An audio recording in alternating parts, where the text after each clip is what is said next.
InsyaAllah pada malam ini kita akan membawakan satu tajuk moga-moga bermanfaat, iaitu merdekakah kita. Hadirin hadirat sekalian, merdeka dia tidak hadir secara magik. Merdeka ini dia tidak hadir dengan jampi serapah abrakadabra simsalabim terus merdeka, tak. Merdeka ini kita dapat dengan air mata, keringat, darah, bahkan nyawa nenek moyang kita. Maka perjuangan mereka perlu kita hargai. Soalnya pada malam ini, benarkah kita ini telah pun merdeka? Apa indikator kemerdekaan? Inilah yang akan kita lihat. Pertama, kita melihat kemerdekaan itu yang dikatakan benar-benar merdeka adalah merdeka dari segi jiwa. Orang tua-tua dulu berpesan, pertama, berdaulatlah kita dalam politik, berdikarilah kita dalam bidang ekonomi, dan berperibadilah dalam kebudayaan. Nenek moyang kita dulu dijajah, tetapi jiwanya merdeka. Lawan tetap lawan. Orang sekarang merdeka tapi jiwa dijajah. Dijajah handphone, dijajah main game, dijajah makanan Korea, roti canai, benda begitulah. Orang kita jiwanya tak merdeka. Nak berdiri masa dengar lagu negaraku pun tak sudi. Dia minta mengibarkan jalur gemilang pun porak-peranda sekali, sampai perlu disaman, didenda barulah boleh nak dikibarkan. Inilah dia yang kita katakan belum merdeka. Secara fizikal, ya. Secara spiritual, rohani, semangat, masih belum. Sedangkan kemerdekaan hakiki itu adalah apabila kita melepaskan diri dari jadi hamba kepada makhluk. Tak jadi hamba kepada kereta, tak jadi hamba kepada pangkat, gelaran, apatah lagi jadi hamba kepada musuh-musuh Islam. Kalau kita rujuk balik pesanan tentera Islam kepada seorang panglima Rom yang begitu terkenal, ada satu orang panglima namanya Rostam Farrokhzad. Rostam Farrokhzad ini Commander in Chief of the Sassanid Persian Forces. Dia ini seorang panglima yang luar biasa, memimpin 80,000 angkatan tentera, dan dia ada pasukan 33 gajah perang. Dalam satu peperangan dipanggil Ma'rakah Al-Qadisiyah ataupun Battle of Qadisiyah pada bulan November tahun 636, sebelum berlaku peperangan telah berlaku satu dialog antara Panglima Rostam Farrokhzad, Panglima Parsi, dengan seorang sahabat Nabi namanya Rabi'i bin Amir bin Khalid bin Amru Al-Asidi At-Tamimi radhiyallahu anhu. Rabi' bin Amir ni tuan-tuan, dia bukannya panglima besar. Masa tu panglima besar 4 bintang, Khalid Al-Walid. Khalid Al-Walid dia banyak jeneral bawah dia. Dia ada panglima Medan, dia ada panglima 2 division, panglima 3 division, ada panglima brigade lagi, banyak lagi yang besar-besar, 2 star, 1 star. Tapi yang dihantar masa tu kena je. Bawah dia ada Sa'ad bin Abi Waqqas, Musana ibn Harith, Huzaifah al-Yamani, Nu'man bin Muqarin, ada Abu Ubaid, ada Hisham bin Utbah, ada Abu Layla, dan dia ada panglima GGK, dia ada grup gerak khas namanya Qaq' ibn Amru radhiyallahu anhu. Ni panglima Green Beret. Qaq' ni dia ni panglima SOF sejak pada zaman Sayyidina Umar, Special Operation Forces. Dia pernah musnahkan unit tentera elit Parsi di Kazima. Zaman itu Khalid Al-Walid menubuhkan satu unit elit, yang mana kerja unit elit ni bunuh panglima musuh. Kerja je tu je, jangan sibuk benda lain. Dalam mana-mana perang, cari kepala. Khalid Al-Walid sendiri 21 orang panglima perang mati di tangan dia. Tangan kosong, tak pakai senjata. Memang handai betul Khalid Al-Walid ni. Dia ada ramai panglima, tapi yang dihantar kena je. Tuan-tuan lieutenant kena lah kau Amru ini. Dihantar pegawai biasa saja pergi berunding dengan seorang panglima Parsi terkenal, Rostam Farokhzad. Dan orang Islam masa itu memang digeruni oleh orang Parsi. Kita dengan Parsi ni berperang dengan Empire Parsi Sassanid selama 9 tahun, 8 peperangan besar. Antaranya perang berantai, Zatus Salasil ataupun Battle of Chains. Kita pernah perang dalam Ma'rakah Qadisiyah, dan banyak lagi peperangan-peperangan yang hari ini dijadikan subjek kajian di sekolah-sekolah ketenteraan. Panglima-panglima Parsi pula bukan calang-calang. Kalau tuan-tuan rujuk cerita-cerita filem Hollywood, cerita tentang Parsi dan Rom, muncul Hormuz, Indazago, Rostam Farokhzad, Bahman Jadu, Karans bin Karyans, Aqaq bin Qais, Shirazad, Abdul Aswad, Abdul Masih, Jaban, Abjar, Mardan Shah, Pirozan. Ini semua panglima-panglima handal. Dan orang Islam berhadapan, kita orang Islam hampir 90,000 orang tentera berhadapan dengan kurang lebih 250,000 tentera Parsi. Dan yang terkorban di pihak orang Islam ada 15,000 tentera, yang terkorban di pihak Parsi ada 150,000 tentera Parsi. Memang sengit saingan antara Islam dan Parsi. Ketika Rostam panggil tentera Islam datang, kenapa awak datang nak kacau negara kami? Khalid Al-Walid hantar anggota level Rabi'i. Ketika itu orang Parsi goyah. Goyang tuan-tuan, goyang. Hantar kena ya, goyang. Rostam tanya dia, "Bapa engkau datang tempat aku? Kenapa engkau asyik mengacau kita orang-orang Parsi?" Apa jawab Rabi'i bin Amir? Kata dia, "Allahu ta'asana linukhrijan nas min ibadatil ibad ila ibadatillah wahdah wa min daikid dunya ila sa'atiha wa min juzil adyani ila adlil Islam." Ringkas je ucapan dia.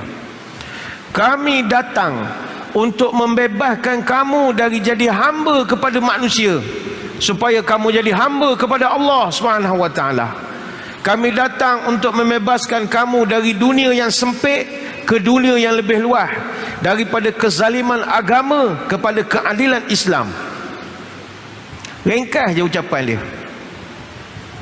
Rostam ketika itu dia hormatlah kepada seorang tentera biasa, boleh beri satu kata-kata yang sangat bermakna.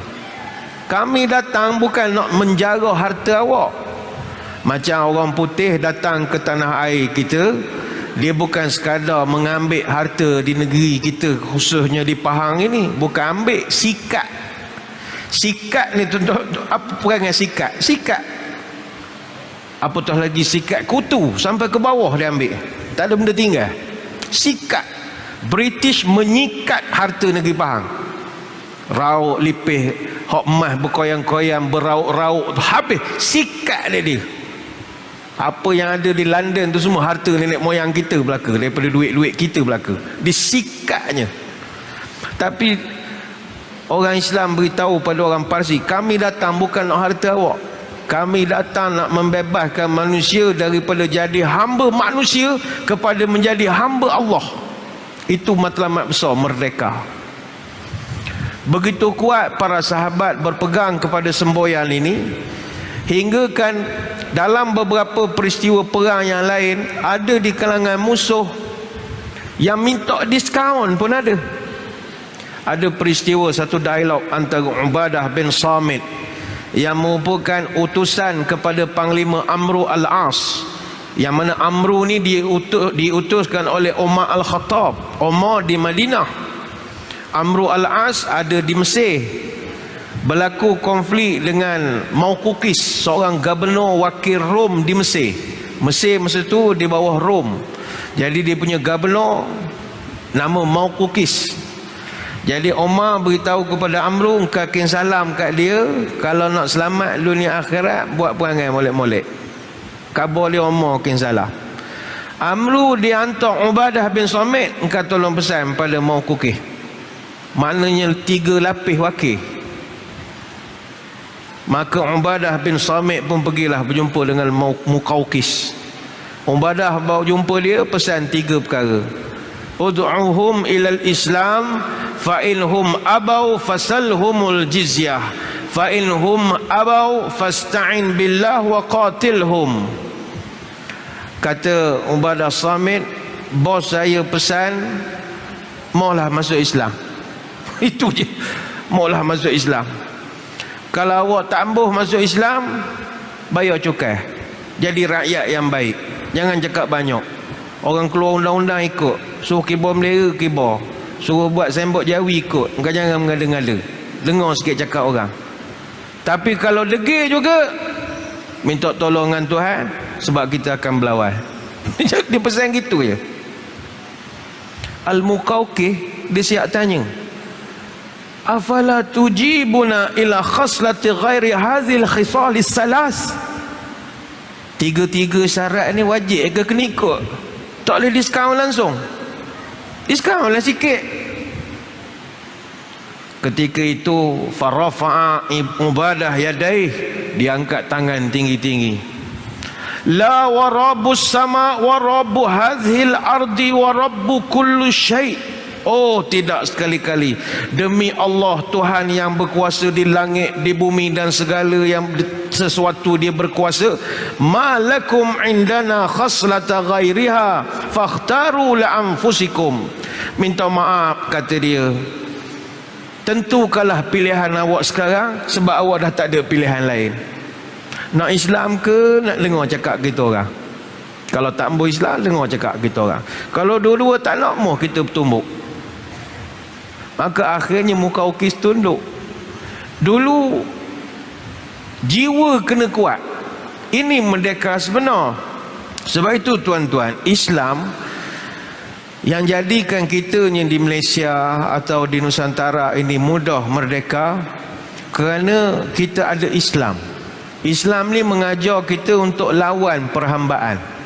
Berbanding dengan apa yang berlaku di Australia misalnya, ataupun di Amerika. Amerika dulu ada Red Indian, dia ada Aborigines, orang-orang asal mereka di tanah Amerika itu. Sama juga di Australia, mereka ada Aborigines, orang-orang asal. Tapi bila orang Eropah datang, dia orang tak lawan, sebab agama tak ada. Ada pun orang Islam, orang Melayu, nenek moyang kita, mak kilau ke siapa-siapa sekalipun, dia jadi semangat nak lawan sebab ada agama. Dari segi menang, tak dapat pun gelaran, habis hilang, pangkat ditarik, tak ada boleh tinggal, duniawi tak ada. Dibuang, terdampar, jadi orang biasa, daripada orang besar belapan jadi orang biasa, habis. Tapi kenapa dia lawan lagi dan lagi dan lagi dan lagi dan lagi sampai dia tak ada lagi? Sebab ada Islam. Islam ni dia meniupkan kepada kita semangat, jangan jadi hamba orang, tak ambuh jadi hamba. Sebab itu Islam agama yang melawan jiwa hamba dan melawan sistem hamba sahaya. Saya nak kongsi dengan tuan-tuan pada malam ini tentang perhambaan di alam Melayu. Tak ramai orang tahu bahawa orang Melayu juga dulu adalah bangsa yang menghambakan orang. Tuan-tuan pun tak tahu, tahu keturunan tuan-tuan dulu hamba abdi ya, duduk di Rauk, duduk di Pahang ni. Sekarang je baru exchange sikit, ada pangkat. Itu congek berjalan tu. Tu orang panggil kaduk naik junjung. Keturunan hamba tiba-tiba jadi pegawai besar, congek ah. Kaduk kalau naik junjung lebih pada sirih tuan-tuan. Sirih tak congek begitu. Oh, bila cek rupanya moyang hamba dulu. Dulu kita orang Melayu ada sistem hamba. Baik tu kita orang Melayu dipaksa oleh orang luar menggelar diri kita saya. Kita orang faham, mana ada cakap saya. Kita cakap kau kah hamba begitulah, mana ada saya. Saya ni bahasa hamba. Saya ni bahasa Sanskrit, artinya pembantu, sahaya. Contoh kalau dalam skrip-skrip dokumen dulu, kita kenal dengan watak-watak Krishna Lilara Sahaya. Krishna Lilara Sahaya ni dia pembantu kepada Lord Krishna. Sahaya Pradana, pembantu terbaik Ini dalam skrip-skrip manuskrip Hindu yang lama. Brahmanera Sahaya, dia pembantu kepada Brahmanas. Dia kita di Malaysia memang kalau bab agama paling banyak guna bahasa Sanskrit. Upawasa, Sorga, Nuraka, Pavala. Pavala pahala, Nuraka neraka, Sorga surga, Upawasa puasa, banyak kita gunakan. Jadi digabungkan kalimat hamba dengan sahaya. Dari sahayalah datangnya kalimat saya. Zaman penjajah Portugis dan Belanda dulu, dia perkenalkan, tujuannya nak hinakan kedudukan kita. Akhirnya kita pun panggillah diri kita saya bila borak dengan orang, menghinakan diri kita. Bagi kita orang Pahang yang kaki melawan, tak guna saya, kita guna kawal, koi, kah. Negeri lain dia guna hamba, ambo, amba, ada. Orang Negeri Sembilan, Eden, Eseh, tak ada pasal guna saya. Jiwa hamba dia tanam pada kita. Ni cerita dululah. Kalau orang Jawa belah-belah parit, benda tu belah-belah batu pahat kan banyak parit apa semua. Jawa tak, dia tak ngelah diri dia saya. Engsun, ulun, uleh, tak nak pakai saya. Jawa panggil engsun. Tuan-tuan pernah dengar engsun kan? Engsun tu saya lah, koi lah. Engsun ni terkenal sebab kalau nyanyi itu tak kenal lah lagu ni. Niat engsun mata kaji semar ngising. Engsun tu aku lah. Niat engsun, niat aku mata kaji pergi mengendap semar ngising. Orang berok tu Piramli punya nakal. Kita pun beria lah apa. Rupa aku niat ngintai orang berok. Dia sebenarnya bagi kita gelak lah. Tapi kalau orang yang kaji sejarah adat leluhur, itu jampi sebenarnya, boleh pakai. Dia dalam kategori ajian semar. Dia sejenis mantra untuk, dia panggil pelet. Kalau orang Melayu panggil ilmu pengasih. Kalau tuan-tuan amal betul-betul jadi. Kalau jenis ajian semar masem, itu memang ada bacaannya. Bismillahirrahmanirrahim. Niat ingsun amatik aji tameng wajah kelambi ku besi kuning sekilan segeblok kendele otot ku kawat balung ku besi kulit ku tembaga daging ku wajah kap karekep barukon kinamelan wajah inting mekangkang. Jadi untuk nak kebal boleh. Jadi memang ada ilmu niat ingsun. Tapi arwah Piramli dia tukar niat ingsun matek aji asalnya, tapi mata kaji. Jadi maksud jadi lain lah bila tajwid berubah. Dan dia bila nak tutup, rampungin sing semarti lem. Lepas berok tidur, kata dia. Tak ada kerja tu lah. Memang dia bijak lah. Jadi kita orang Melayu, kita tak pakai saya, kita panggil hamba. Kerana kita tahu hamba lebih mulia daripada sahaya. Sahaya ni hamba orang. Hamba, kita hamba Allah. Lain. Bukan kita menggelarkan diri kita Tuan hamba. Hamba. Kerana hamba ni kita pandang hamba Allah. Tapi kalau saya, memang hamba sahaya betul. Jangan terkejut sekarang. Perhambaan masih wujud sampai sekarang. Sebab itu kita beberapa tahun lepas kita terkejut dengan kisah berlaku lagi perhambaan di London. Orang putih yang kita puja dan puji sebagai paling bijak kononnya itu masih melakukan perhambaan di selatan London. Keluar berita di Peckford Place ataupun di Stockwell, Lambeth, adalah beberapa distrik di London itu. Yang penting dia di South London. Dia pakai dalam berita yang keluar maksud domestic slave with invisible handcuffs. Berlaku ketika dan melibatkan rakyat Malaysia. Dia ngikut tok guru mana tak apa nak sesat ke apa, dia duduk jadi hamba kepada tok guru dia itu. Hamba betul. Keluarga nak bawa balik ke Malaysia tak ada dah, banyak apa dia jadi pening gitulah. Dulu orang pelik, kenapalah Quran cerita bab-bab perhambaan. Walaupun hamba dah tak wujud lagi. Mana dia orang kutuk pula Quran. Ini berita soal khabar semalam, orang dah tak ada dah perhambaan. Apa cerita benda-benda Quran, benda-benda hamba? Memang kita tak nafikan falaqtahamal aqabah wa ma adraka mal aqabah fakku raqabah. Tetapi dia tidak menempuh jalan yang mendaki dan sukar. Tahukah kamu apakah jalan yang mendaki dan sukar itu? Itulah ia melepaskan hamba dari perhambaan. Surah Al-Balad ayat 11 sampai 13. Orientalis gelak Quran sok khabar semalam. Mana ada perhambaan zaman sekarang? Ada ke naik yang susah itu adalah melepaskan hamba? Mana ada hamba lagi? Rupa-rupanya masih ada lagi perhambaan di zaman moden. Dalam Global Slavery Index di 162 buah negara, tradisi perhambaan masih wujud sampai sekarang. Ada 10 negara yang diyakini menyumbang 76% daripada total jumlah warga dunia yang hidup dalam perhambaan.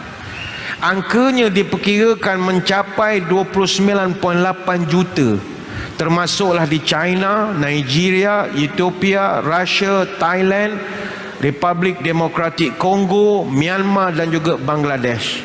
Dan negara yang paling ramai sekali hamba di dunia, India, masih ada sampai sekarang. Selain itu ada juga di Haiti, Pakistan, Mauritania. Mauritania ni di sebelah barat Afrika masih amalkan sampai sekarang. Penduduk aja hanya ada 3.8 juta, tapi hamba 150,000 orang. Masih lagi ada. Cuma perhambaan bentuk moden dia memiliki definisi yang pelbagai. Kita panggil pemerdagangan manusia, ataupun tenaga kerja paksa, ataupun eksploitasi kanak-kanak, tapi masih sama dalam konteks perhambaan. Sebab itu dalam bahasa Arab, hamba sahaya dalam bahasa Arab disebut abid ataupun ariq. Dan perhambaan ini dah wujud beribu-ribu tahun dan telah ditemui di kalangan bangsa-bangsa kuno di Mesir, di China, di India, di Greek, di Rom, dan disebut dalam banyak kitab-kitab Samawi, sama ada Taurat ataupun Injil. Termasuklah ni saya sebut tadi, orang Melayu.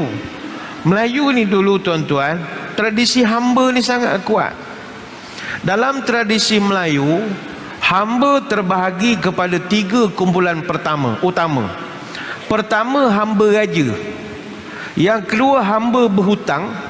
Yang ketiga, hamba biasa. Siapakah dia hamba raja? Baik itu kadang kita berdesing telinga kalau ada orang dia bangga dia jadi hamba raja. Awak kerja protokol, bukan hamba raja. Hamba raja ni istilah hina. Dia kau beginilah gaya ustaz, kerja istana ke kerja apa, tuanku berangkat mana memanglah jadi hamba raja. Tak betul. Ayat awak tak betul. Hamba raja ni lain. Hamba raja ini dikenali sebagai budak raja atau digelarkan biduanda. Asalnya adalah hamba raja ni orang yang menderhaka ataupun dia melakukan macam-macam kesalahan jenayah, ditangkap oleh pihak temenggung, tapi akhirnya diampunkan oleh raja.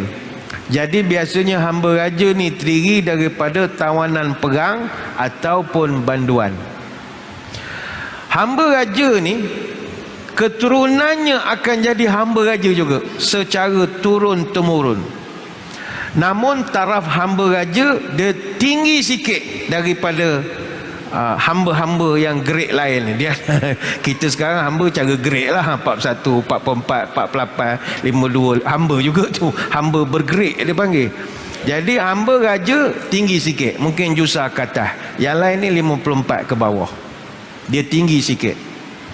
Dan mereka ini mendapat perlindungan istimewa daripada pemerintah dan akan dibebaskan dengan keampunan dan keizinan raja. Jadi hamba pertama hamba raja. Jangan guna istilah ni kalau tuan-tuan tak pernah buat jenayah. Untuk orang pernah buat jenayah saja. Kalau setakat kerja protokol tu bukan hamba raja. Itu memang kerja kita menyiapkan persiapan apa semua. Yang kedua, hamba berhutang. Hamba berhutang ini orang biasa yang menjadi hamba kerana gagal membayar hutang dalam tempoh yang ditetapkan, ataupun orang yang melakukan kesalahan berjaya ditangkap tapi tak dapat nak pulangkan balik barang yang dia curi, atau tak mampu nak membayar denda. Itu dia panggil hamba berhutang. Dan dia bagi kepada beberapa kategori. Orang berhutang ini untuk orang yang terikat dengan hutang yang akan dibebaskan bila hutang selesai. Yang kedua, ada anak emas. Anak emas ni orang yang menjadi hamba melalui perkahwinan. Yang ketiga, hamba waris, anak isteri hamba yang berhutang. Dan yang keempat, hamba bayar. Hamba bayar ni abdi yang diserah oleh tuannya kepada orang lain untuk nak membayar hutang tuan dia. Hamba, isteri dan anak-anak, dia akan tinggal bersama dengan pemiutang sampailah hutang dia selesai, ataupun sehingga dia tamat tempoh berkhidmat seperti yang telah dipersetujui dalam surat. Tarafnya sebagai hamba akan lupus kalau hutang itu selesai dibayar, dan mereka akan wajib duduk dengan pemiutang itu, kerjalah cocok tanam, melombong, buat kerja-kerja rumah, dan dia boleh dijual oleh tuannya bila-bila masa. Itu hamba berhutang. Yang ketiga, hamba biasa. Hamba biasa ni golongan orang suruhan khas atau daripada keturunan hamba. Biasanya didapat melalui pembelian atau apabila berlakunya pertukaran master dia, tuan dia, dan dia menjadi hak tuannya seumur hidup. Dan ada 3 jenis hamba biasa. Pertama, hamba abdi, hamba dibeli, biduanda. Hamba abdi ni dia buat kerja berat. Hamba yang beli biasa. Kalau hamba biduanda, orang suruhan yang dimiliki oleh raja. Hamba abdi ni pula kita bagi pada 6 kategori. Pertama, hamba tawanan, ni tawanan perang. Hamba diranggah. Hamba diranggah ni orang bukan Islam yang dicolek dan dijual oleh para peniaga hamba abdi. Yang ketiga, hamba habsyi, ni import daripada Afrika. Yang keempat, hamba hulun, pesalah yang menyerah diri kepada pemerintah. Yang kelima, hamba serah, orang yang menyerah diri menjadi hamba sebab hidup susah, pekerjaan tak ada. Dan yang keenam, anak keluarga hamba, maknanya isteri dan anak-anak kepada hamba abdi. Benda ni dulu wujud, sekarang dah tak ada. Kenapa tak ada? Islam mengubah. Ni bagus Islam, merdekakan. Tapi mungkin kulit dah tak hamba, jiwa hamba lagi lah. Dia keturunan macam mana?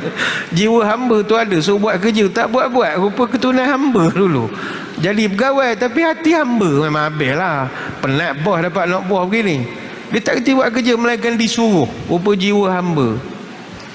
Kata Syekh Abu Bakar Al-Jazari rahimahullah, dulu kalau zaman dulu lah, asal usul hamba ni pertama kerana al-harb, kerana peperangan.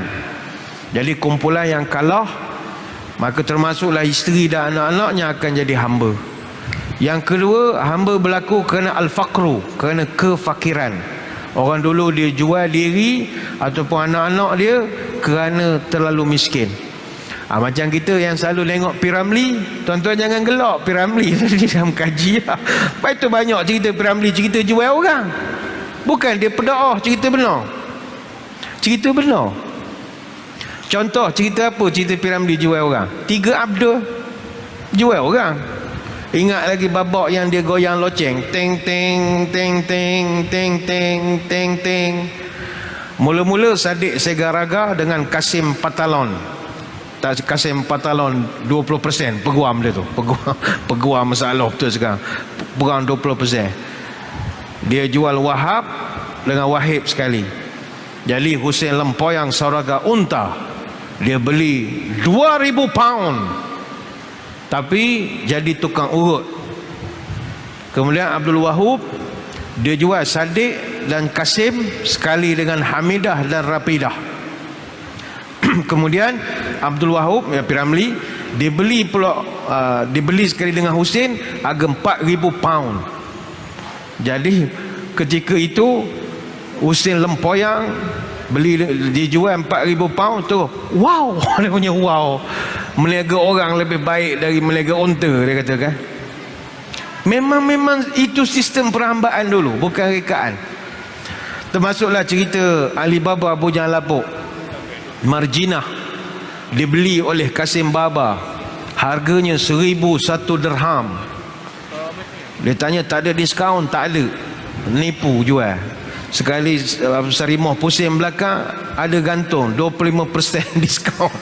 Main di Piramli belakang Sarimah, dapatlah diskaun 25%. Rupanya benda itu walaupun hanyalah babak lucu, tapi itu yang berlaku dalam masyarakat ketika itu. Termasuk yang ketiga, kata ulama, kita boleh terjadi hamba abdi ni kerana rompakan dan pelanunan. Banyak lagi nak diterangkan, tapi saya kira kita berhenti seketika untuk memberi laluan kepada azan isyak, untuk kita sambung lagi tentang jiwa merdeka ini. Jadi tuan-tuan semua jangan ke mana-mana, kita akan kembali selepas ini. Muslimin muslimat yang dirahmati Allah sekalian, kita kembali menyambung perbahasan kita tentang merdekakah kita. Alhamdulillah, kita hari ini merdeka dari segi fizikal, tapi belum tentu merdeka dari segi jiwa. Namun Islam telah berjaya membebaskan manusia daripada menjadi jiwa hamba, iaitu hamba kepada manusia, menjadi seorang yang hamba, tapi hamba kepada Allah. Sistem perhambaan dalam konteks budaya Melayu itu dah tak ada lagi. Dah tak ada lagi. Tapi jiwa hamba tu ada lagi lah. Jiwa hamba tu masih lagi ada. Jadi ini yang pertama, kita belum merdeka kalau masih memiliki jiwa hamba. Yang kedua, merdeka itu apabila kita berjaya mengisi kemerdekaan itu dengan pengisian yang digarisbawahkan oleh Allah Subhanahu wa taala. Sekarang ini kita telah merdeka, pengisiannya tidak bertepatan lagi dengan kehendak agama. Apa maksudnya? Dalam Quran ada satu ayat, surah Al-Hajj ayat 41. Allah Ta'ala memberikan pendetailan apa bentuk pengisian yang perlu ada bagi satu bangsa yang telah merdeka. Jelas dalam Quran. Firman Allah, a'udzubillahi minasyaitonir rajim. Alladzina immakkannahum fil ard aqamus salata wa atauz zakah wa amaru bil ma'rufi wa nahaw 'anil munkar wallahu 'aqibatul umur. Yaitu mereka yang telah kami berikan kekuasaan memerintah di bumi. Mereka itu mendirikan sembahyang, mereka membayar zakat, mereka menyuruh yang baik dan melarang dari kejahatan. Dan ingatlah Allah jualah kesudahan segala urusan. Surah Al-Hajj ayat 41. Yang kita garis bawahkan perkataan makkannahum fil ard. Kalimat makkannahum itu kata ulama tafsir, yang diberi maksud kami teguhkan kedudukan mereka, itu bererti bentuk kemerdekaan dari penjajahan. Tapi secara jujur kita tanya pada malam ini, adakah indikator yang disebut dalam Quran telah pun kita laksanakan? Pertama, indikatornya kata Allah aqamus solah. Dia hendaklah iqamatus solah, mereka mendirikan solat. Tapi orang akan kata, solat, kita dah solat lah ni ustaz. Solat ni bukan secara satu lapis saja. Mendirikan solat dalam rangka membangun moral dan akhlakul karimah. Sebab solat ini adalah mi'rajul mu'min, jalinan langsung seorang mukmin dengan Tuhannya. Di sinilah kalbu menjadi luluh, fikiran menjadi jernih, air mata boleh berderai. Ketika itu peribadi seorang akan jadi lembut, santun, cenderung kepada kebaikan, kerana semayang itu Allah sebut dalam Al-Ankabut ayat 45 boleh mencegah kamu daripada keji dan mungkar. Sebab itu kalau kita perhatikan solat yang kita buat, kalau tak ada falsafahnya, maka dia jadi ritual harian biasa saja. Sedangkan kata orang tua, bila subuh utuh, pagi tumbuh, hati teduh, peribadi tak angkuh, keluarga tak keruh, damai berlabuh. Bila zuhurnya teratur, diri jadi jujur, hati tidak kufur, rasa selalu syukur, amal tidak uzur, keluarga akur, peribadi pun makmur. Bila asarnya kelar, jiwa jadi sabar, raga jadi tegar, senyum makin lebar, rezeki makin lancar. Bila maghribnya tertib, wirid jadi karib, jauh dari aib, syafaat tidak raib. Bila insyaknya terjaga, malam bercahaya, gelap tak terasa, insya-Allah hidup damai sejahtera. Yang menariknya, kata ulama tafsir, redaksi ayat ini menggunakan aqamus solah. Apa artinya? Aqamus solah ini maknanya plural, jamak, maknanya banyak. Maka yang Allah kehendaki adalah semayang itu bukan sekadar mu semayang, tapi dengan melakukan solat itu di masjid. Maka kemerdekaan tak ada nilai kalau masjid tidak dipenuhi. Sebab itu kalau kita merujuk pada sejarah, keseluruhan perjuangan menentang penjajah dipimpin oleh ulama, pondok, kiai, masjid. Dari masjidlah perjuangan menentang penjajahan bermula. Dari pondok, dari kiai, dari ulama. Sebab itu para pejuang kemerdekaan peringkat awal yang kita sebut Mat Kilau, Tok Bahaman dan sebagainya lagi, memang kita akui bila ada orang yang bercakap mereka dulu berjuang bukan kerana untuk agama, tapi kerana masalah cukai, masalah grade tak naik, allowance kena kerat, orang keliling tak dapat makan, gaji tak cukup, OT kena potong, TNT kena potong. Ya, kita akui peringkat awal, fasa pertama. Tapi selepas mereka ke Kuala Terengganu, lebih tepat ke Kampung Paloh di Kuala Terengganu, dekat dengan Museum Terengganu sekarang, di situ duduknya seorang ulama yang tersohor, iaitu Tokku Paloh, yang malam tadi dia adakan hari hul Tokku Paloh di Paloh di Kuala Terengganu. Dia telah menukar, dia buat tuning balik kepada para pahlawan-pahlawan daripada Pahang ini. Mereka berjuang kerana Allah, mim ra dal ya ka alif, mengikut Rasul dan yakin pada Allah. Siapa yang meniupkan? Ulama, kiai, pondok, masjid. Sebab itu mesti datang ke masjid.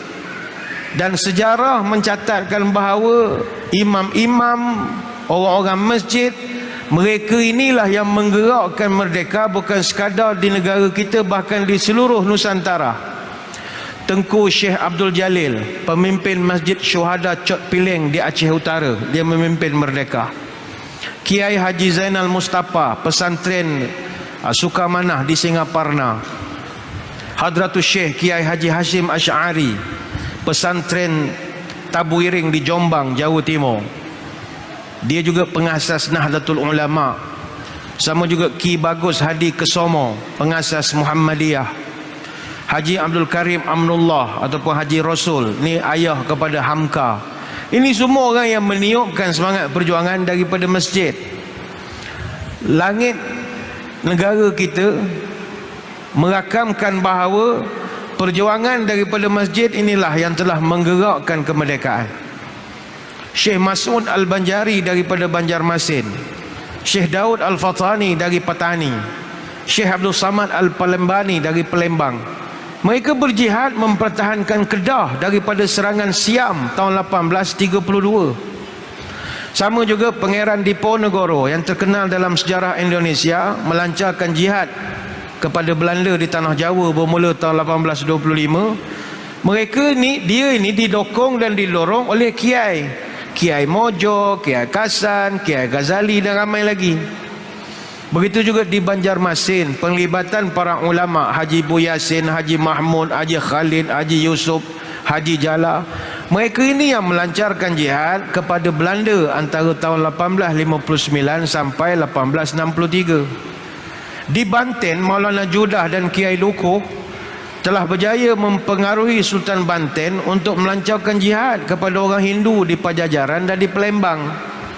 Sebelum itu Kiai Embun pernah merangsang jihad ke atas Belanda ketika di Banten tahun 1683.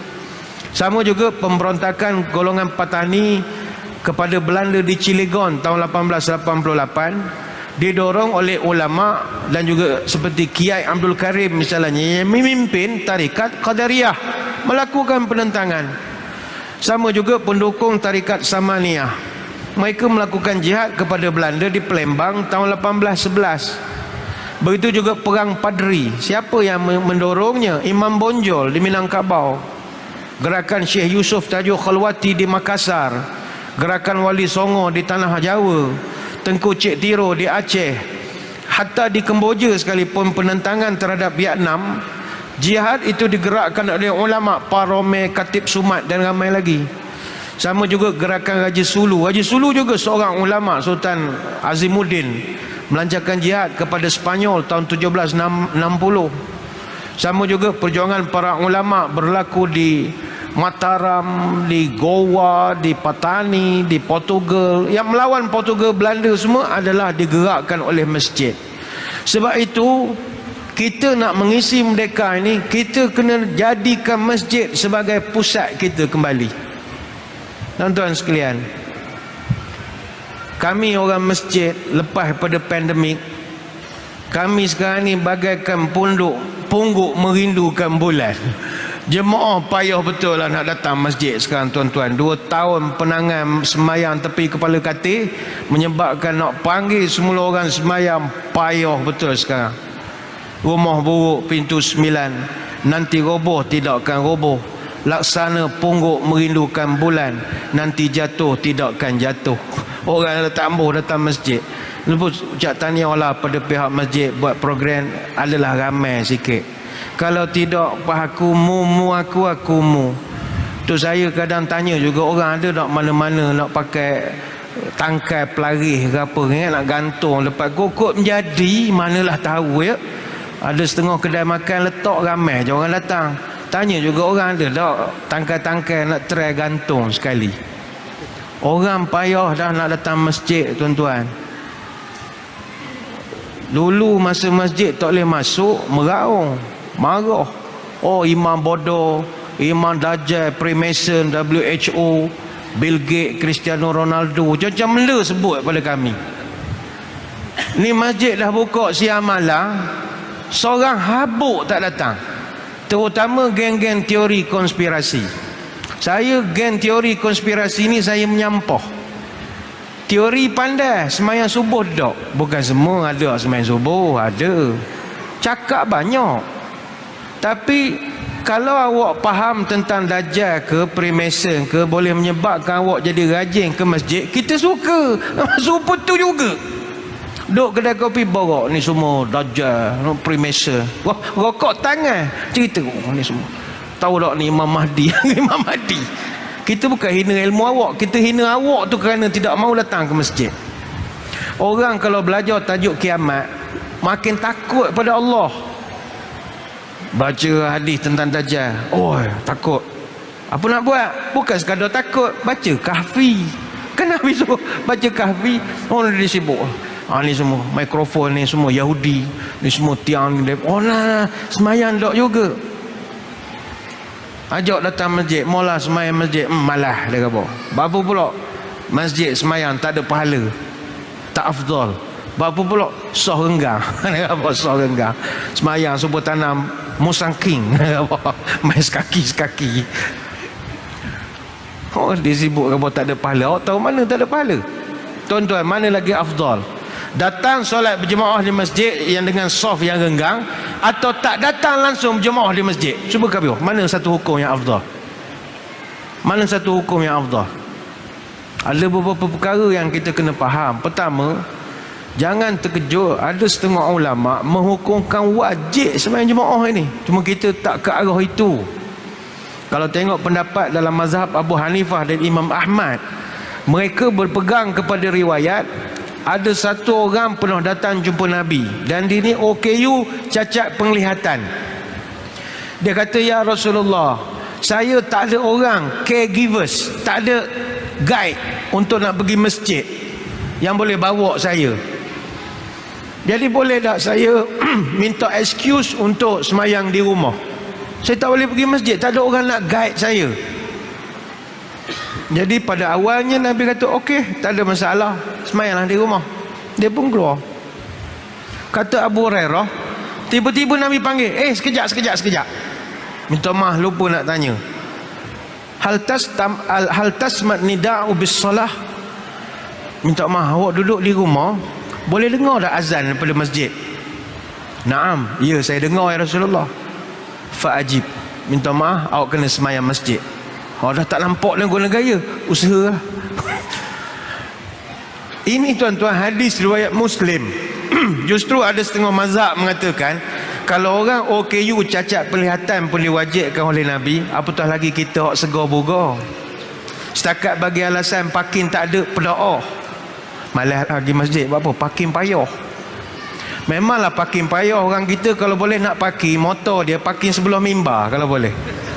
Dia nak tongkat motor sini, semayang sini, jauh lah sikit. Memanglah mana pula imam tak ada parking, kadang-kadang sapu dia jemaah juga. Orang OKU pun Nabi suruh pergi semayang. Bayangkanlah. Bahkan dalam hadis ini lebih keras lagi, disebutkan bahawa orang yang tak datang semayang berjemaah munafik. Orang tak datang semayang berjemaah munafik original munafik. Ada satu hadis panjang daripada Abdullah bin Mas'ud, man sarrahu an yalqallah ghadal muslima falyuhafiz ala haula'is salawati haitsu yunadi bihinna. Siapa yang nak berjumpa Allah nanti dalam keadaan selamat, hendaklah dia menjaga semayang berjemaah di mana sahaja azan berkumandang. Walaqad ra'aituna wa ma yatakhallafu anha illa munafiqun ma'lumun nifaq. Dan sesungguhnya aku menganggap siapa-siapa yang tidak hadir berjemaah walaupun didengar azan, maka orang itu adalah munafik yang jelas munafiknya. Hadis riwayat Imam Muslim. Kerah. Kita tak mesti semayang di masjid sini. Masjid di mana saja yang kita dengar surau sekalipun, yang kita dengar azan, hendaklah semayang di masjid itu.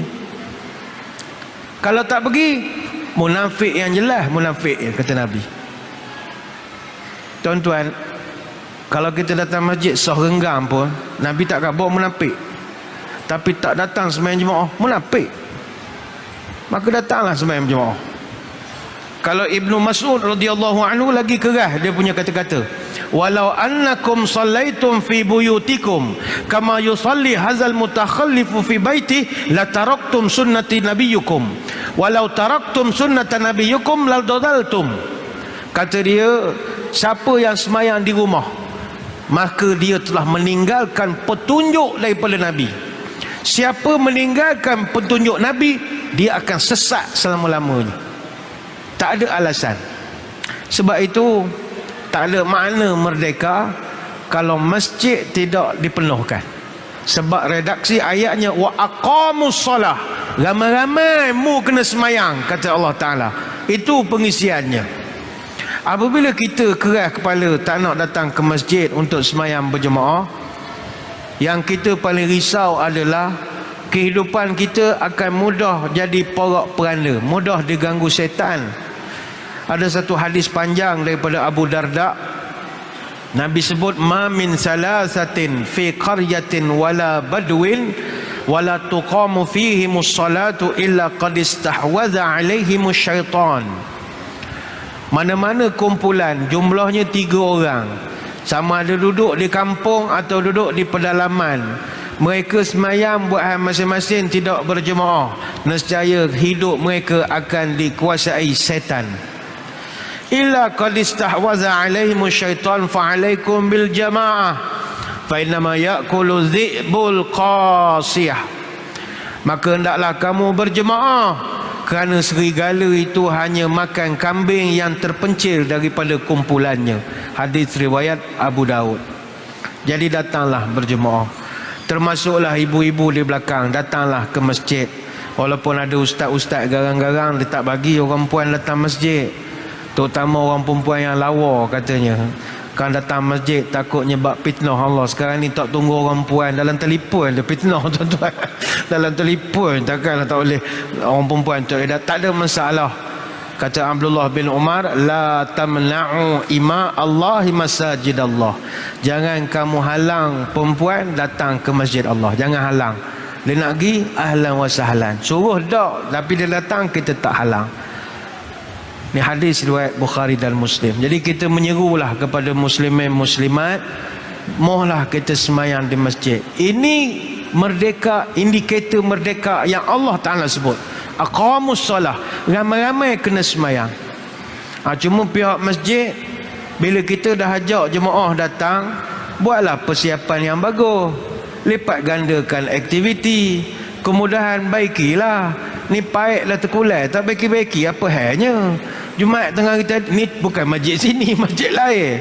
Orang sedekah tiap hari Jumaat biar paik terkulai begitu, tunggu projek PLB. Buat apa duit ada? Baiki je lah, ni tunggulah projek pejabat daerah juga. Orang sedekah ada kan. Kita siapkan prasarana, fasilitinya, program macam ni, program lah, menganjurkan program-program kerohanian. Bahawa orang kalau datang nak semayang semata tak daya juga. Hari-hari meluk sama dah lah imam baca tak sedap. Ni contoh dia sipir masjid nak suruh orang ramai. Pertama aircon ni boleh lah panggil JKR bincang corner design nak buat ke apa ke. Yang kedua PA system kena sedap. Ni PA system ni okey lah, sedap lah ni. Kami masjid negeri tuan-tuan, untuk nak nyedakkan PA system ada 1/2 juta dah habis nak bagi kesedap. Rupanya PA system ni dia tak boleh geng-geng karaoke menjaga TAD. Dia kena sound engineer. Oh, kita orang tahu, mana tahu ya. Ingatkan orang tu dia dah pandai buat PA system kat dewan, kat hotel, panggil dia. Rupa dah ada selapis lagi. Alat dia tu kami tak pernah tengok. Dekodron benda letak tengah masjid ni. Dia pasang satu alat, pong, diukur gema tu berapa dan boleh suara sampai kesoh berapa. Buatlah, habis kat 1/2 juta. Alhamdulillah, masjid negeri nombor 4 terbaik di Malaysia PA system. Tuan-tuan pergi melawat, dengar sendiri macam mana kertas keping jatuh boleh dengar. Nak ngabur sedap tu. Tak tahu kok pulas dia Tok Bilal pula orang ni. Pulas habis rosak gitulah barang aku. Banyak kat tangan. Semua kaki pampir dulu, main pulas susah, kena bubuh gari je tu. Sebab sekarang computerized semua dah. Semua pakai digital. Letak gambar Tok Imam, kata 5 ada 5 orang, gambar masing-masing. Dia nak bertugas dia tekan, tu dia auto tune. Suara tu sedap. Masjid kita orang bukanlah nyombor nak bagi semangat. Kalau imam tugas belum baca, baru batuk, sedap dah bunyi. Soft. Batuk tu sedap dah. Jadi makmum pun, sedap, dengar tu sedap. Batuk tu sedap dah. Dia auto tune, memang sedap. Memang berjuta-juta, 1.2 juta kalau yang complete set. Tak mampu lah, juta-juta tak mampu lah. 1/2 juta boleh gagal cari duit. Dia kena panggil sound engineer. Dia rupanya engineer ni banyak engineer. Rupa sound pun ada engineer dia. Jangan main. Tapi masa nak buat projek tu, sound engineer dia saya. Tapi bukanlah saya pandai tak. Saya kerja saya sound engineer. Engineer lembab. PKP dah habis tak siap-siap. Engkau ni bila nak siap? Jadi kerja saya sound engineer. Supaya cepat ke sikit siap. Tu kerja Imam Sor lah. Sound engineer namanya. Dengan JK elektrik pun kita sound je. Sound engineer nama dia. Dia PA system kena sedap. Aircon. Orang kita tak boleh tak ada aircon, pelah je. Dia renyah. Sebab rumah aircon, office aircon, masjid tak ada aircon. Koman. Bagi dia koman. Boboh lah kipas helikopter punya mana pun. Dia nak ke aircon juga. Dan yang ketiga, iman sedap. Oh, imam kena sedap, PA system sedap, imam pula tak sedap, payah. Dan kalau boleh bonus yang keempat, imam good looking, handsome. Oh, lagi lah orang suka. Kena imam jalan ngempor orang tak minat juga. Dia nak imam smart, piyah bersih. Ni piyah tak lalat, stokin belah-belah macam McDonald tadi. Dia kena smart. Ini yang kita kaji, macam mana nak suruh orang ramai datang, selain pada yang gantung pelaris tadilah. Itu last option. Ada setengah masjid tuan-tuan buat cabutan bertuah terpaksa. Cabutan bertuah sembahyang subuh. Ada masjid ialah inisiatif, dia bagi duit belanja. Siapa anak-anak sekolah datang sembahyang jemaah dapat RM5. Memang penuh budak. Siap pesan ke makcik van, boleh tak singgah masjid tak sembahyang subuh. Makcik tu tunggu dalam bank budak-budak sembahyang, dapat RM5. Ini inisiatif. Kita tak kata salah ataupun benar, tapi datanglah ke masjid. Tapi masjid kena siapkan masjid supaya awak, kita kempen orang dah ramai, awak kemudahan tak lengkap, orang marah lah. Kemudahan tak ada, tempat letak payung pun tak ada hari hujan, tisu tak sedia. Itu menyebabkan orang jadi malas nak semayang ke masjid. Buatkan persiapan. Macam subuh, kita insahlah, memang orang, kalau jemaah kami yang datang semayang subuh ni, kami rasa nak bagi bintang kadang-kadang tuan-tuan. Kita rasa seronok. Macam subuh ni payah nak datang. Tuan-tuan maghrib isyak tak pelik, mungkin sebab ada pengisian, ceramah macam-macam. Tapi orang datang subuh ni memang dia warrior betul lah. Subuh warrior, subuh warrior, pendekar subuh betul. Jadi datanglah ke masjid. Inilah satu-satunya tempat, kalau orang tanya di daerah Raub, di bandar Raub ini, apa tempat yang Allah paling suka sekali? Kalau tuan-tuan tanya, di Raub ni apa tempat yang Allah paling suka? Gerai-gerai musangking? Tak. Tempat yang Allah paling suka, ahabbul biladi ilallah masajiduha. Tempat yang Allah paling sayang pada satu-satu kampung adalah masjid dia. Itu jelas. Itu hadis riwayat Muslim. Jadi kalau orang suka seluruh negeri Pahang, mana tempat Allah paling suka? Menara, East Coast Mall, Teluk Cepedak? Ya juga. Tapi yang nombor satu, masjid. Tapi masjid tidaklah jadi tengok kawan kerja tempat Allah paling suka. Awak kena jagalah supaya tempat itu namanya tempat yang dicintai Allah. Kena elok, lampu, mentor, aircon semua kena ada. Dan orang yang rajin datang ke masjid, Nabi sebut digelarkan sebagai ahlullah. Inna umara buyutillah hum ahlullah azza wa jalla. Hadis Tabrani. Siapa-siapa yang rajin pergi ke masjid Allah, mereka ni digelarkan sebagai orang Allah. Ini satu penghormatan besar. Kita contoh selalu mengkategorikan orang ikut, dia selalu ikut siapa. Ustaz ni orang PM, orang ni orang MB, orang ni orang tuanku, orang ni orang tengku sekian. Kita kategorikan orang, kalau dia main golf dengan dia geng golf. Dah, orang masjid digelarkan ahlullah, orang Allah special. Jadi kita menyeru, datanglah ke masjid. Amalan salafus salih dulu dalam kitab Hasyiatul Bajuri disebutkan, wa qad kana salafus salih yu'adzab ba'dhum ba'da sab'ata ayamin idza fatatuhum salatul jamaah wa salasata ayamin idza fatatuhum takbiratul ihram ma'al imam. Laisal musabu man faraqal ahbab bal musabu man hurima thawab. Salafus salih dulu, mereka kalau ada orang tak datang ke masjid semayang jemaah, AJK akan pergi ke rumah dia, ucap takziah 7 hari berturut-turut.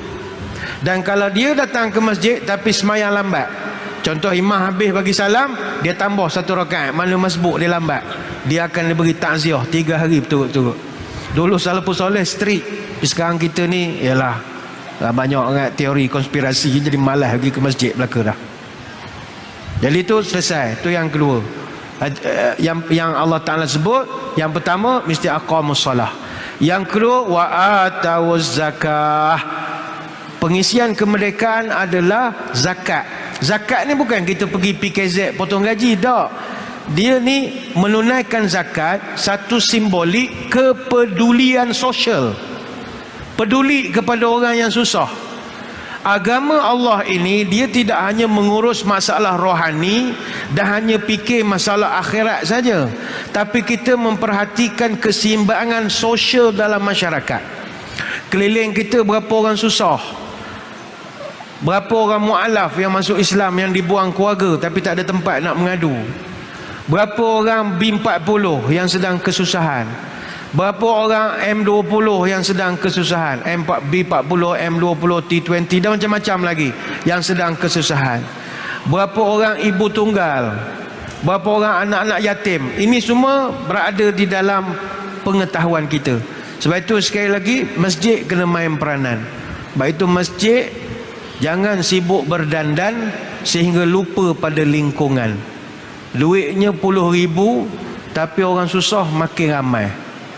Sedangkan orang sedekah untuk salurkan pada orang susah, bukan suruh simpan dan bangga untuk dilaporkan dalam mesyuarat agung. Tak, orang suruh sedekah. Namanya jariah, sedekah jariah. Jariah ni maknanya berlari, jalan. Jadi orang sedekah suruh awak belanja. Baik itu masjid yang hebat, minggu ni, hari ni Jumaat dapat kutip, katalah 7-8 ribu dapat kutip. Sebelum hari Jumaat lepas habis dah. Habis. Ini masjid first class, habis dah. Maknanya hari Jumaat kutip semula, habis dah. Setengah masjid yang dibuat macam masjid tu keluarga dia punya, ada dia ngumpul tiap minggu belanja. Dak juga orang susah datang minta bagi borang hijau, dia pula jadi majlis agama pula bagi borang hijau. Awak kes ada bagi dak. Apa payah benda ni nyalah ke berlari pula lah. Jangan gitu. Orang susah ramai. Awak make up masjid tak mudah lah. Ni contoh bukan sini, masjid lain. Bubuh lampu lilak-lilak. Ingat kedai tom yam lah kadang-kadang. Salah singgah, perut lapar. Lah masjid. Aku ingat tepi jalan kedai tom yam. Tapi orang keliling susah. Ibu tunggal, tak ada pendapatan.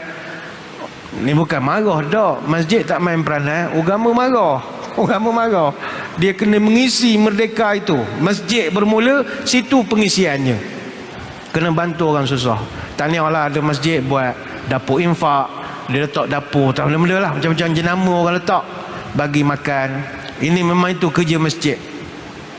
Cuma bila letak barang-barang dapur infak, dapur apa ni, macam kami ni ada ke rasa nak marah kadang-kadang. Yang ambil orang sama ya. Orang sama. Jemaah kita dia orang isikan tu, letakkan susu, pekat ada, minyak masak, tepung, bagai-bagai. Minyak masak so mau cepat habisnya. Hok ambil pula orang sama. Datang ambil pula pakai helak. Siap pakai riba lagi. Nak marah ke bukan harta bapak kita, tapi kalau muka yang sama marah juga. Orang yang sama, orang susah ramai lagi. Takut dia ambil buat niaga goreng pisang. Janganlah ni duit orang sedekah. Jadi kadang sakit hati juga. Biarlah kita kena banyak bersabar. Ada buat makan tiap-tiap hari Jumaat, buat makan ni pun bagus. Buat hari orang gaji belum masuk, suka tengok orang makan. Kita seronok lah tuan-tuan. Kalau boleh masjid, kalau ada buat kafe ke, buat restoran ke, buat apa, janganlah cari untung sangat. Kita kadang malu. Di luar negara, masjid punya kafe, coffee house, cafeteria, dia punya apa, dia tak ada buat untung sangat. Dia orang pegang konsep minum sepuasnya, bayar seikhlasnya. Dia ada konsep membantu jugalah. Tapi masjid kita tak berani lah. Memang dia ada profit margin dia lah. Sebab kita outsource sewakan pada orang. Tapi patut kena sampai tahap nak bagi free hari-hari. Bengkok kita tokek balok jual somel kalau hari-hari bagi free. Kita makan sepuasnya, bayar seikhlasnya. Mana awak datang makan selmok, teh tarik, patut mungkin dalam RM9, awak bagi RM10 kek deceh. Gitulah. Kita lebih pada infak saja. Ada di Kuantan, ada yang kawan-kawan kita buat dapur infak tu. Dia kerjasama dengan masjid banyak. Dia buat roti apa semua, tapi bayar sepuasnya. Bayar seikhlasnya, makan sepuasnya. Kalau orang makan banyak, ada yang bagi RM50, ada yang bagi RM2 pun ada. Makan banyak bagi RM2. Tapi kita tak kisah sebab kita base kepada kebajikan. Itu peranan masjid. Kalau hidup tak selamat, Al-Quran dijunjung, dirikan solat. Tapi kalau hidup nak berkat, rezeki yang dapat bawa-bawa lah zakat. Kita akan jadi berkat. Yang ketiga, Allah Ta'ala menyebut wa amaru bil ma'rufi wa nahau anil munkar. hendaklah melakukan kerja-kerja amal ma'ruf nahi munkar. Dan ini saya ingat tak payah ulas, kita pun tahu kalau kita tak sama-sama membetulkan apa yang tak betul, nescaya kita akan kena bersedia menerima musibah. Masalah dadah misalnya, AADK tak mampu nak buat seorang. AADK ni dia bukan kementerian pun tuan-tuan, satu cabang kecil je. Nak semua nak empas atas kepala dia, tak terbuat dia. Sedangkan masalah dadah bukan masalah sikit. Sekarang orang boleh buat tangkapan narkotik bukan main gram-gram lagi dah, tan, bertan-tan. Dia punya rampasan bertan-tan. Hari ni kami kebetulan Masjid Negeri, Datuk Ayub, Komisioner Polis, apa ni, dia pengarah narkotik Bukit Aman. Luar biasa dia kata masalah dadah sekarang. Jadi kalau nak arak narkotik Bukit Aman, nak arak ADK tak terbuat. Jadi masyarakat kena bantu-bantu. Kalau tak ada makna kemerdekaan. Merdeka melompat 65 tahun. Anak saudara ngisap dadah, sepupu duduk sepusat. Yang ni tak betul lalu. Tak ada nilai merdeka itu. Jomlah kita bantu. Dan yang terakhir, walillahi aqibatul umur, kembalikanlah segala urusanmu kepada Allah. Nahnu fit tafkir wallahu fit tadbir. Kerja engkau merancang, tapi yang menentukan adalah Allah. Wa may yatawakkal 'ala Allah fahuwa hasbuh. Siapa yang tawakal pada aku akan cukupkan keperluan dia. Kita rancang pembangunan masjid, pembangunan daerah, pembangunan negeri. Kita rancang yang terbaik dan kita mesti serahkan pada Allah. Ya Allah, bantulah kami dah rancang. We do the best, let God do the rest. Selebih serahkan pada Allah. Inilah salah satu daripada petanda orang beriman, redha menerima apa saja ketentuan selepas dia berusaha yang terbaik. Hadirin hadirat sekalian, itulah sedikit sebanyak cabaran kita dalam nak mengisi kemerdekaan ini berpandukan kepada petunjuk ayat Al-Quran. Walaupun nampak mudah, jaga semayang, bayar zakat, amal ma'ruf nahi munkar, serah urusan pada Allah. Nampak simple, tapi falsafah di sebaliknya begitu mendalam sekali. Buat akhirnya ingatlah, kita sekarang tak ada musuh secara fizikal. Penjajah dalam bentuk negara asing duduk di tempat kita dah tak ada. Tapi sekarang yang kita takut adalah musuh yang tidak kelihatan. Yang kita risau sekarang ini ada 5 jenis musuh. Ini yang paling kita risau, payah nak lawan. Pertama, gunting dalam lipatan. Yang kedua, api dalam sekam. Yang ketiga, musuh dalam selimut. Yang keempat, telunjuk lurus kelingking berkait. Dan yang kelima, musang berbulu ayam. Kalau musuh tu kelihatan, kita boleh mengadak. Dia pasang kuda-kuda, kita pasang kuda-kuda. Dia buka bunga, kita buka bunga. Dia berlebat, kita berlebat. Walaupun tak menang, tapi dapat belarah hidung jadilah. Tapi sekarang musuh tak nampak. Bahkan musuh tu pula sama geli dengan kita, pakai songkok, pakai kopiah, serupa dengan kita. Depan salam baik, belakang dia hentam macam-macam. Jadi berhadapan dengan musuh selepas mereka ini jauh lebih susah lagi. Kita gantunglah hidup kita kepada Allah Ta'ala. Negara kita sudah merdeka, hidup tenteram sekian lama, bagaikan bunga yang sedang mekar. Ayolah jaga bersama-sama. Negara kita berbilang bangsa, berbagai budaya, berbagai agama. Suburkan ia selama-lama. Jagalah, jangan timbul sebarang bencana. Sekadar itu sembang-sembang malam ini. Saya mengucapkan ribuan terima kasih di atas undangan. Mohon maaf sebarang kekurangan. Moga-moga bertemu pada lain-lain kesempatan.